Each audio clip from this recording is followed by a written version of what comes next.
ఖమ్మం జిల్లా కొణిజర్ల మండలం పల్లిపాడు ఎస్కూరు మార్గంలో జిన్నారం వాగులో కొట్టుకుపోయిన డీసీఎం స్థానికులు వద్దని మొత్తుకున్న వినని డ్రైవర్ కొట్టుకుపోతున్న డీసీఎం వీడియో. బాబాయ్ ఆగు ఆగన్నా కూడా ఆగుతుందా రావట్లే అసలు.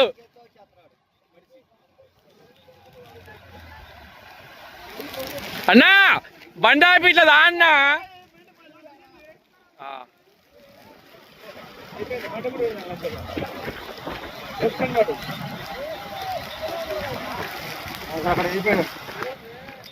క్లోజ్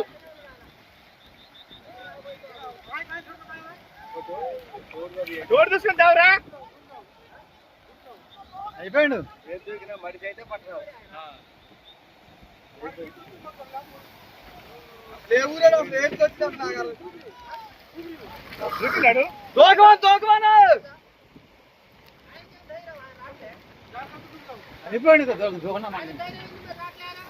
అది లాగైపోయింది నా వాటర్లో అయితే దూకలే.